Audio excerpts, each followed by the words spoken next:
तशी माझी आई चार ओळी कधी समावत नाही. जत्रा पांढरे पालं उठतात, मोकळ्या जमिनीत मात्र उमाळे लागतात. असते तेव्हा जाणवत नाही आणि नसते तेव्हा मात्र नाही म्हणत नाही. आई आई लेकराची माय असते, वासराची गाय असते, लंगड्याचा पाय असते, दुधावरची साय असते. आई म्हणजे दुःखामध्ये गुणगुणावी अशी तुकाराम महाराजांची अभंगवाणी. आई म्हणजे वाळवंटात मिळावं असं थंडगार पाणी. ती आहे ना तोपर्यंत ताटामध्ये अर्धी भाकरी जबरदस्तीने येते. ती नसल्यावर कोणी नाही विचारत, आणि बाळा जेवलायस का, अरे उपाशी झोपलायस का, ती काही खाल्लंयस का, ती गेल्यावर कोणी नाही विचारत. बाप आहे तोपर्यंत जगण्यात भाग आहे, आणि आई शिरावर आहे तोपर्यंत जगण्याला मजा आहे, जगण्यात आनंद. अगं ती गेल्याच्या नंतर कोणाचा काही पडलेलं नाही ग. माय बरो मावशी जगो हे बोलणं होतं असं ग. ताटाची तहान पाण्यावर नाही न जा. म्हणून पुन्हा एकदा या पाचही देखील या दोन दादांना सांगणं असेल, पुन्हा एकदा जर जन्म झाला तर या माईच्याच पोटी जन्माला येईल, तिची कुस उगले ना आमचा जन्म ग. लेख काय माहेरी घ्यायला येते ग, लेख माहेरी काय घ्यायला येते दादाचा, कोणती धनसंपत्ती साडी लुगडं चोळी यांना नाही येते दादा. त्या मायेच्या उंबरठ्यावर लेख माया वात्सल्याने ममता शोधायला येते. सासरच्या आणलेल्या भरल्या पिशवीतून माहेरातून येताना मात्र वात्सल्य घेऊन जाते ग. अगं आई आणि अहो आई मधला फरक तिला त्या माहेरच्या उंबरठ्यावर कळतो ग. म्हणून अशी आई शिरावर तोपर्यंत तिची किंमत करा, आदर करा, कदर करा. आईची सेवा नाही करता आली तर सासू सासऱ्यांची सेवा करा, कारण इथं सासू सासऱ्यांची सेवा जेव्हा हातातून घडते माहेरामध्ये तो भगवंत आई वडिलांची सेवा करून घेतो ग. म्हणून जिची जिवंत आहे ना तिने माहेरात गेल्यावरतीच्या खुशीत जरा 2 मिनिटं शिरून रडायला विसरू नका ग. एखादी मुलगी माहेरी गेली की ती माहेरच्या उंबरठ्यातून जेव्हा सासरी जाताना गाडीमध्ये नवऱ्याच्या सोबत जेव्हा बसते ना, पुन्हा काही क्षण नवऱ्याला थांबा सांगून घरामध्ये जाते. काही विसरले का बघायला? ती काही विसरलेली असते का? काहीच विसरलेली नसते. ज्या घरात बालपण गेलं, या महिलेच्या कपाळावर एक रेघ लिहिलेली आहे. ज्या गावातून आपली डोली उठते ना, त्या गावातून तिरडी उठत नाही. हा महिलेला दिलेलं वरदान आणि काही जण शाप म्हणतात. भाळावरची रेघ आहे, ती कोणी पुसू शकत नाही ग.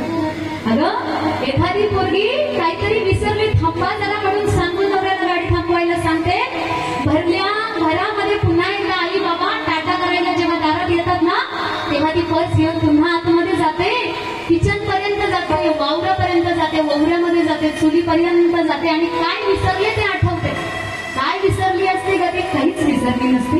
पण ज्या घरामध्ये बालपण गेले ना, त्या भिंतींना, त्या दिवारांना, त्या खांबांना पुन्हा एकदा बघून हात लावते. पुन्हा कधी भेट होईल सांगता नाही येत ग. आईचा निरोप देणारा हात पुन्हा कधी पाहायला मिळेल माहीतही नसतं ग. सासरी मुली नांदत असतात, पण आईची शेवटची घटका कधी भरेल ह्या आपल्या नशिबात नसतं ग. म्हणून माहेरी गेलात ना, गळा भेट आईची घ्यायला विसरू नका ग. कारण जोपर्यंत आई वडील माहेरात आली ना, तोपर्यंत विठ्ठल रुक्मिणी साक्षात आपल्या पाठीशी असं वाटतं. ते निघून गेल्याच्या नंतर निघून गेला वारा, खाली राहिला पसारा, खाली राहिला पसारा. म्हणून माय बाप केवळ काशी, तेने नभावे तीर्थाशी, कुंडलिक काय केले परब्रह्म उभे ठेवले.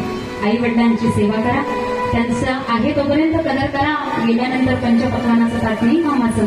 जिवंत आहे तोपर्यंत विचारा त्यांना काय पाहिजे का नको का, आणि आहे तोपर्यंत सेवा करून घ्या. गेल्यानंतर उपयोग नाही. चला मंडळी, झालेली सेवा हरिभक्त परायण गुरुवारी मनोहर महाराज बोंद्रे, भूषण महाराज ठाकूर यांच्या चरणावर सुपूर्द करते. मम अंतकाले च मामेव स्मरणयुक्तातलेवरं यं प्रयाति समभावं याति नास्त्यत्र संशयामि. म्या चालविल्या सूर्य चाले, म्या बोलविल्या वेदू बोले, म्या हालविल्या प्राणू हाले, जो जगाची चालिका.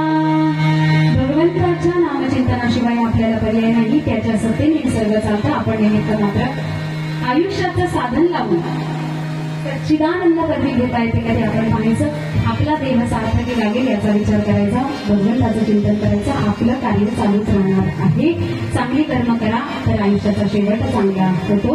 याचीसाठी केला होता अट्टहास शेवटचा दिवस गोड व्हावा. ज्या माऊलीचा शेवटचा दिवस गोड होतो असा 11व्या निमित्तानं कैलासवासी हरिभक्त परंपरा यांचा चांगला गोपाळमध्ये माऊलीच्या चरणावर भावपूर्ण श्रद्धांजली अर्पण करते. पुन्हा एकदा प्रकाश बघूले तुम्हाला धन्यवाद देते. माझे धीर बंधू समीर यशवंत गवे, माझ्या दिनाला सुद्धा धन्यवाद देते. सासूबाई भारती यशवंत गवे, माझ्या सासूबाईंना देखील धन्यवाद देते. शहापूरची माती एवढी कणखर आहे, एवढं कणखर नेतृत्व आहे या मातीमध्ये. माहिती नव्हतं माऊली की समाज प्रबोधनाच्या माध्यमातून याच गावचे माहेर वाचले. बाजूला सासर गाव आहे. खरे कोकोडी रिद्धिनाथ बाबांच्या पदस्पर्शाने पावन झालेले की गगे कुटुंब, आणि त्यातून या देहाला ही जी संधी मिळते समाज प्रबोधन करण्याचं. हा देह कौतुक वाटे मज झाली या वेचाचे. सासू सासऱ्यांची पुण्याई असेल म्हणून लग्नानंतर पायाला भिंगरी लावल्यासारखं कार्य करता येतं. आई वडिलांची पुण्याई असते, बालपणातच अध्यात्माची ओढ लागली. आणि माझीही पुण्याई असेल की पती परमेश्वराला दिलेली साथ म्हणजे आता प्रत्येक मुलीला मिळावी, खरंच मिळावी असं वाटतं. आणि तुमच्या आशीर्वादामध्ये एवढी ताकद आहे की आपल्या शहापूरची मुलगी साता समुद्रात पार देशाच्या पलीकडे समाजाचं हे प्रबोधनाचं कार्य करते. या शहापूर तालुक्याच्या समस्त वारकरी संप्रदायाला साधक वृंदांना आज मी माझ्या माता भगिनींना मी धन्यवाद देते. झालेली सेवा पुन्हा एकदा गुरुवर्यांच्या चरणावर अर्पण करते. वडील परशुराम बळराम बांगर, भीमाबाई परशुराम बांगर यांच्या चरणावर झालेली सेवा अर्पण करते. पुन्हा एकदा पती परमेश्वर सचिन कैलास गवे यांचं स्मरण करून झालेली सेवा त्यांच्या चरणावर अर्पण करते. शेवटचा गजर आणि भजन करायचं एकच मिनिटाचा असणारे. सगळ्यांनी टाळी वाजवायची. माझ्या गावचे पंडित बाबा रिकामे, त्यांना गुरुस्थानी मानते. बाबाही आज पहिल्यांदाच कार्यक्रमात आले, त्यांनाही धन्यवाद देते. माझे काका या ठिकाणी आहेत, सगळ्यांनी माझे सासरगावची मंडळी पहिल्यांदा आज हे कार्यक्रम ऐकत आहे. मलिक परिवाराला मी धन्यवाद देते. दादा, आपल्या माध्यमातून ही सेवा सुंदर करण्यात आली आणि अशा पद्धतीनं ही सेवा मला करण्याची संधी मिळाली. रामकृष्ण हरी.